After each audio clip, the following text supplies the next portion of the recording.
Hello friend, नमस्ते प्रणाम सभी यूट्यूब फैमिली के गोड़ छुके गोड़ लागत तनी त कैसन बानी रहुआ सबे। आशा करतनी कि कहीं भी होकबलो स्वस्थ होकबलो मस्त होकबलो अपना काम में व्यस्त होकबलो। तो हम स्वस्थ बनी मस्त बनी अपना काम में व्यस्त बनी। तो दिन के 12 बजे था और हम तो 8 बजे चले जाते हैं।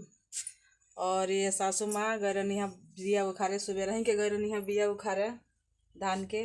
अभी खनी आवत नहीं तो ये हमके छोड़ के घर में अकेले चल गए रहनी है। घर में क्यों नरला हम अकेले रहनी है बताएंगे रोज सब क्या गोतला बाबूजी गोत के गले।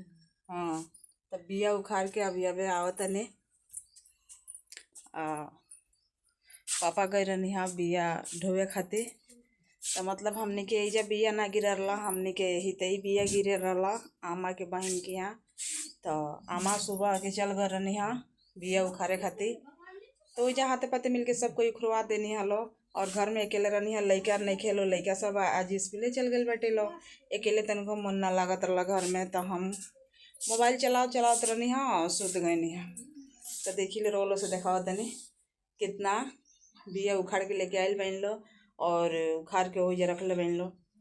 सबके रोपा गल बेटे, एगो दूगो बाकी बेटे तो वह रोपे के रहा लटे। तो आज हम अकेले पड़ गए रहनी, आज तनको अच्छे ना लागत रहा लटे। ठीक बा, तो हम तो सुबह खाना बना के सबके खिया पिया के लेके चल गए लोग स्कूले। आमा चल गई, आमा तो अभी ना खैले ही चल गई सुबह रही। और पापू जी चल गए छोड़े, घर पे कोई ना रहा, अकेले रानी हाँ। अभी खनी सुतला से उठा तने तो देखी लो गौर हमार सुन लागत ना मंगलसूत्र रहा लटे तो टूट गए अपना मने टूट गए मंगलसूत्र टूट के गिर गए हटे। ई बा कि कहीं बाहर भीतर गिरा रही तब मिलित ना, लेकिन घर में गिरा रहा मिल गए हटे। तब ओके जोड़वावे के बटे दूसरा धागा में जोड़वाए। ठीक बटे, तो ये बहुत सारा धूप निकलल बटे, आज बहुत धूप निकलल बा। इतना धूप निकलल बा ना कि सहात नहीं है। तो चली लो रोलो से दिखाओ तनी कि कितना बिया उखाड़ के लिए बन लो और पूरा कल जाम कर देले बानी लो। ठीक ना, तो देखी लो कितना धूप निकलल बटे। धूप देखी लो बहुत तेज धूप निकलल बटे। हम धूपे में खड़ा बानी और बारिश नहीं क्या होत, बारिश हुई तो कोनो दिखते नहीं क्या। लेकिन देखी लो अगर कितना हरा भरा पेड़ पौधा हो जाला तो कितना अच्छा लगेला ना, बहुत अच्छा लगेला। तो देखी लोगिन हमरा आंगन के नज़ारा रवा सब तो देखला ही बानी लोगिन। ये हमार घर हटे, ये हमार घर हटे, बहुत पुराना घर हो गल बटे। और दीवार पे काई पकड़ ले बटे, रवा सब देखते बानी। ठीक ना, हाँ माँ मोती के माला जीत गई। देखी लो वोट में मोती माला जीत गए। अब माला पहनल जाई, यही से हमार मालवा टूट गए। देखी लो मोती के माला जीत गए, मोती के माला पे मोती के माला जीतल बा। तो देखी लो कितना लोग खुश बाटे, सब लोग दौड़ रहल बाटे मिठाई खाए खातिर और सब लोग बहुत खुश बाटे। देखी लो कितना गाड़ी से लोग आवत जाता।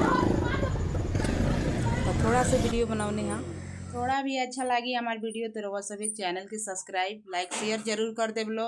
आ ना पसंद पड़ी तो रवा सभी लाइक सब्सक्राइब मत करब लोगिन, पसंद पड़ी तबे करब लोगिन। कोनो जबरदस्ती नहीं है, हमारे वालों से जबरदस्ती लाइक शेयर नहीं करवाओ। ठीक बना, तो देख लो अगर जे रवा लो के अच्छा लग जाए तो बटन दबा देम लो, का दिक्कत बा।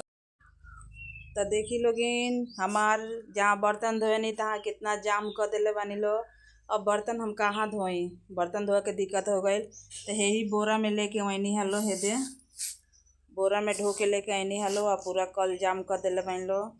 आ बर्तन भी धोए के बाटे हमरा, तब बर्तन धोए के तब बहुत दिक्कत हो जाई। देखी लो कल पे है सारा बिया लिया के धैले बानी लो, सब खेत रोपा गइल बाटे। ठीक बा। सब खेत रोपा गइल बाटे, 2 गो खेत बाकी रहला रोपे के। तो इस सुबह ही से मेहनत आमा कइले बानी और आज त ना रोपाई, लेकिन बिहने रोपाई। काहे से कि आज मशीन ना मिलल हटे पानी चलावे खातिर, तो बिहने मशीन चली। हमरा तो मशीन बटले बाटे, लेकिन केहू खींच के ले जाए वाला नहीं खे। जे आदमी तनी खेत ले आके पटाई लेवाई करे खातिर, तो पापा बानी तो पापा से खिंचेबे ना करी। आ घर में दोसर कोई है नहीं खिलोगे। ठीक बा। तब बिहाने केहू के निहोरा कइले बनी लो, तो केहू के कहले बनी लो मशीन चलावे के, तो चला देम लो तो पट जाई। है हमार सिलाई मशीन हटे। देखी लो कितना दिन से हम छोड़ले बनी कपड़ा नहीं सियत। आ छोड़ दे हल्का पर तनी चलावे में दिक्कत होला, जंग पकड़ लेला। ते में तेल डाल के खालियो चला देवे के चाही। ठीक बा। तेंगा कपड़ा देखी ई बेला साया के पीस काट के रखले बनी। इस साया में के पटिया हटे और इस काट के रखले बनी सिए खातिर। सीएम बट का करी, काम में अजुरा जातनी, टाइम नहीं मिलत।